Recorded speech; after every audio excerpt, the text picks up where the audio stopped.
अगर पाकिस्तान खत्म हो जाए तो भारत की ताकत बहुत बढ़ जाएगी। अब अगर ये मुसलमान और ईसाई राजा बता देते कि सड़क के लिए हो रही है, तो कहते हम सड़क के लिए मर जाएं। स्वर्ग में कल्प वृक्ष है, उस कल्प वृक्ष के नीचे बैठोगे, जो सोचोगे। ये वॉर है, ये पढ़ाई नहीं है, ये महाभारत का मैदान है। यहां तुम कितना भी बाण मारोगे भीष्म पितामह को नहीं मार पाओगे।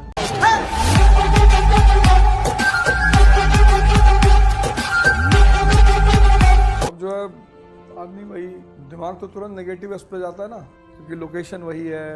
और जो ध्यान आज की दुनिया में नहीं करेगा ना वो मारा जाएगा, उससे कुछ भी नहीं मिलेगा। मतलब अगर तुम ध्यान नहीं कर रहे हो तो अगर मान लो तुम गलती से आईएएस बन भी गए, तुम्हारे पास गलती से पैसा आ भी गया, तो भी तुम्हें कुछ नहीं मिलेगा। सारा खेल ध्यान का है, करना ही है। मतलब अगर वो नहीं कर रहे हो तो मारे जाओगे। और वैसे भी इस कंट्री में इस वक्त जितनी पॉपुलेशन है ना, वो पॉपुलेशन जैसे इस क्लास में मान लो 1000 लड़के आके खड़े हो जाए तो सफोकेशन होगी कि नहीं होगी? भाई ये क्लास कितने लोगों को बेयर कर सकती है? 100 बहुत ज़्यादा 100। लेकिन अगर यहाँ 1500 लड़के आके खड़े हो जाए, चारों तरफ भर जाए, तो यहाँ कितनी सफोकेशन हो जाएगी? वही हाल इस कंट्री के साथ हो गया। ये कंट्री 50 करोड़ लोगों को बर्दाश्त कर सकती है। 1 बिलियन 50 करोड़, तो आधे तो आपस में लड़के मर जाएंगे। जो चल रहा है हिंदू मुसलमान, अपर कास्ट लोअर कास्ट, किसी ने किसी का कुछ बिगाड़ा थोड़ी है, पर वो समय ऐसा आ गया है, कहानियां ऐसी सुनाई जा रही हैं। कोई पढ़ेगा तो है नहीं। भाई शूद्रों को अगर उनके कान में तेल डाल दिया जाता था तो चंद्रगुप्त मौर्य राजा कैसे बन गया? उसके भी कान में तेल डाल दिए होते। अब ये तो कॉमन सेंस वाली बात है ना, कि भाई शूद्र अगर कुछ पढ़ लेगा तो उसे कान में तेल डाल देंगे। और एक तरफ कह रहे हैं कि ये चंद्रगुप्त मौर्य शूद्र है, उसके कान में क्यों नहीं डाला? ये सोचने वाली बात नहीं है। भाई मुसलमानों ने इस देश के साथ अच्छा नहीं किया, तो मिसाइल पावर कलाम ने दी ना। और मुझे जिस आदमी ने गीता पढ़ाया वो मुसलमान है। इतनी अच्छी पकड़ गीता पे तो किसी हिंदू की नहीं है। It's expansion towards west led to a new development called crusade, मतलब होली वॉर। कोई वॉर होली नहीं होता। Holy war between crescent and cross. Crescent मतलब मुस्लिम्स, क्रॉस मतलब क्रिश्चियंस। इन दोनों के बीच झगड़ा शुरू हो गया, क्रॉस एंड क्रिसेंट। क्यों? इसके लिए ये देखो, ये इसके लिए टू डोमिनेट सिल्क रूट, क्योंकि जिसका सिल्क रूट पे कब्जा उसका वेस्ट और ईस्ट के ट्रेड पर कब्जा। ये डायग्राम याद रखना, बहुत इंपॉर्टेंट डायग्राम है ये तुम्हारे बहुत सारे कॉन्सेप्ट्स को क्लियर करेगा। अभी लड़ाई चल रही थी, ये क्लियर हो गया ये लड़ाई क्यों चल रही थी। और जो इकोनॉमिक पावर होगा वो नेचुरली कौन सा पावर होगा? Political. E is equal to E. जो इकोनॉमिक पावर होगा वो पॉलिटिकल पावर होगा। Economy is equal to empire. आज अमेरिका पॉलिटिकल पावर है, क्यों? क्योंकि वो इकोनॉमिक पावर है। आज चाइना पॉलिटिकल पावर है, क्योंकि वो इकोनॉमिक पावर है। आज जर्मनी पॉलिटिकल पावर है, क्योंकि वो इकोनॉमिक पावर है। No country can become a political power without becoming a. लेकिन अब ये बात आम आदमी से नहीं कही जा सकती ना। आम आदमी अगर ये सारी बात समझने लगे, अब ये यहां मुसलमान, यहां ईसाई, इन्होंने पूछा लड़ाई क्यों हो रही है? अब अगर ये मुसलमान और ईसाई राजा बता देते कि सड़क के लिए हो रही है, तो कहते हम सड़क के लिए मर जाएं। और सिल्क रूट पे इतना झगड़ा है तो कॉटन रूट कोई और नया रास्ता बनाओ। मतलब जान ले रहे हो वो भी सड़क के लिए। तब इनसे कहा गया नो, जन्नत के लिए। जन्नत? अब बोले यस, जन्नत में क्या है? अरे शराब। और क्या है? बोले हूर है। अरे बोले तो अभी मार डालो तो काहे जिंदा रखे हो? किसी की जान लेने के लिए उसे बड़े सपने दिखाने पड़ते हैं। ये ऐसे नहीं मार रहे तुझे फर्जी में, इनको हेवन मिलेगा। वहां भी यही है।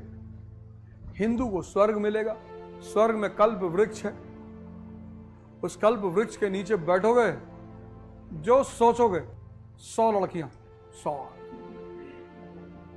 ये थोड़ा एडवांटेज है वहां। यहां तो लिमिट है, हिंदू अनलिमिटेड पैकेज है। कल्प वृक्ष हिंदू का ब्रांड थोड़ा बड़ा है, अच्छा है, इसलिए लोग लड़ते मरते थे धर्म के नाम पे। तब कार्ल मार्क्स ने कहा कि religion is a opium for masses. उसने ये नहीं कहा religion is a opium for masses. उसके बाद समझ में आई ना, इतना बड़ा प्रॉमिस कर रखा है रिलीजन ने। और तुम उस प्रॉमिस को तोड़ना चाहते हो। अब ये क्रूसेड शुरू कब हुआ? 11th सेंचुरी में, 12th century, 13th century, 14th century, 15th century में एक बहुत बड़ी घटना घट गई, कॉन्क्वेस्ट ऑफ कॉन्स्टेंटिनोपल। ये देखो इस्तांबुल, ये था। राजा जब भी लड़ते हैं रिसोर्स के लिए लड़ता है। हाँ बिल्कुल, राजा जो है वो हमेशा रिसोर्स के लिए लड़ता है। अब जैसे मुगल और चित्तौड़ की लड़ाई चल रही थी, तो अब उसकी लड़ाई की वजह ही यही थी। ये देखो राजस्थान का इलाका, एक पॉलिटिकल मैप का लगा लेते हैं। ये राजस्थान, दिल्ली, ये जोधपुर। अब जिसका जोधपुर पे कब्जा होगा वो गुजरात तुरंत एंटर कर जाए, और दिल्ली का अगर जोधपुर पे गुजरात पे कब्जा होगा तो उसका ट्रेड पूरा, ये वेस्ट एशिया वाला ट्रेड उसके हाथ में रहेगा। तो दिल्ली को उस पर कब्जा करना है, गुजरात पे। लेकिन दिल्ली को अगर गुजरात पे कब्जा करना है तो जोधपुर को हराना पड़ेगा। अब ये गुजराती नहीं चाहते कि दिल्ली का आदमी गुजरात आए, तो जोधपुर को पैसा फंड करते हैं।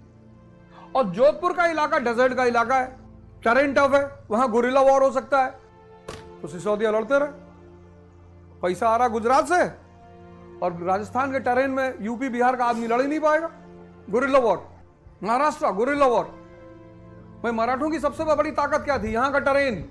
अब लोनावाला में अगर छुप के कोई मार करे, मतलब कोई मराठी अगर मार के लोनावाला के जंगल में उतर गया, कहां खोजोगे उसको? तुम्हें रास्ता ही नहीं पता। और तब तक वो 2-3 पहाड़ पार करके दूर निकल गया, और लखनऊ का आदमी खड़ा देख रहा है कि भैया यही मार के घुसा, इसी बोगदे में घुसा है, दिखाई नहीं पड़ रहा है। ये मराठियों को कॉन्फिडेंस था कि आओ इधर महाराष्ट्र, तब बताएं। जैसे ही मराठी निकल के प्लेन में पहुंचे, हार गए बैटल ऑफ पानीपत, क्योंकि उनको प्लेन में वॉर करने के वो आदी नहीं थे ना। वो तो आदी थे यहां मारने के, वो प्लेन में पहुंच गए। प्लेन में भागोगे कहां? वहां गुरिल्ला वॉर हो ही नहीं सकती, हार गए थर्ड बैटल। ये वॉर है, ये पढ़ाई नहीं है, ये महाभारत का मैदान है। यहां तुम कितना भी बाण मारोगे भीष्म पितामह को नहीं मार पाओगे। अगर तुम्हें भीष्म पितामह को मारना है तो शिखंडी को सामने खड़ा करना पड़ेगा। इसलिए यहां जो लोग बहुत मेहनत करते हैं, बहुत, वो अक्सर फेल हो जाते हैं। और फेल सिर्फ इसलिए होते हैं क्योंकि उनको पता नहीं होता कि ओरिजिनली करना क्या है। तरीके से खेलोगे तो 1 साल में तुम्हारी तैयारी हो जाएगी तरीके से। और अगर तैयारी हो गई फिर तुम्हें दोबारा पढ़ना नहीं है, सिर्फ रिवीजन करना है।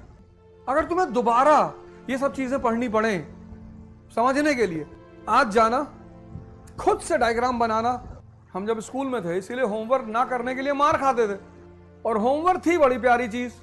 होमवर्क का मतलब था कि जो क्लास में पढ़ाया गया है उसको डाइजेस्ट करना है, क्योंकि डाइजेस्ट नहीं करोगे फिर एग्जाम आएगा, फिर फेल हो जाओगे। तो जितने लड़के होमवर्क करते थे क्लास में वो अक्सर टॉपर होते थे। हमें लगता था कि ये बहुत पढ़ते हैं ना, वो डेली पढ़ते थे। हमको बहुत पढ़ना पड़ता था क्योंकि हम एग्जाम के टाइम पढ़ते थे। जितने भी लड़के क्लास के टॉपर होते हैं उनके पास एक बहुत प्यारी आर्ट होती है, वो होमवर्क बाय हार्ट करना चाहते हैं। तो होमवर्क किया तो डाइजेशन हुआ, एग्जामिनेशन के टाइम उसको रिवाइज किया, गए लिख आए, टॉप कर गए। हमने जब एग्जामिनेशन के टाइम पे पूरे साल का मैटर उठाया तो आधा याद ही नहीं आया, फिर हमें नकल करना पड़ा। नकल करने के लिए भी अकल चाहिए। तो जिस क्वेश्चन में आइसोमेरिज्म समझाना था वहां चेन रिएक्शन समझा है, टीचर ने उसको भी काट दिया कि भाई तुम कायदे से नकल भी नहीं कर पा रहे हो। यहां तो कोई सवाल है तो बताओ।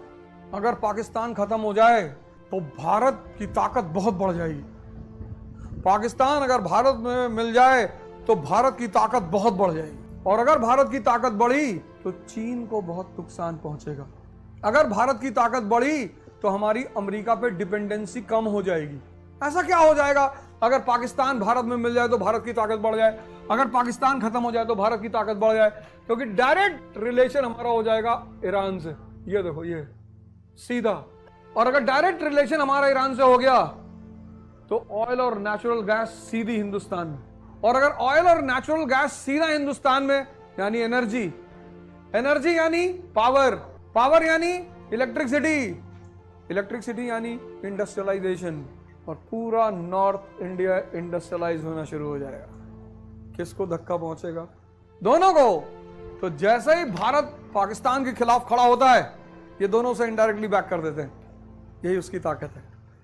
ये देखो, ये सीधे यहां से निकलोगे ऐसे जैसलमेर से और सीधे पाइपलाइन आएगी ईरान से। इसीलिए ब्रिटेन और अमेरिका ने पाकिस्तान बनाया, क्योंकि इन लोगों ने एक एग्जाम्पल देख लिया था ब्रिटेन ने। कौन सा एग्जाम्पल? अमेरिका को 1787 में अमेरिका पैदा हुआ, 1945 में वर्ल्ड पावर हो गया, ब्रिटेन को ही हटा दिया। तो अगर पाकिस्तान नहीं बनता तो हमारी सीधी एसेस कहाँ होती? सेंट्रल और वेस्ट एशिया में। तो हम किसको रिप्लेस कर देते? अमेरिका को।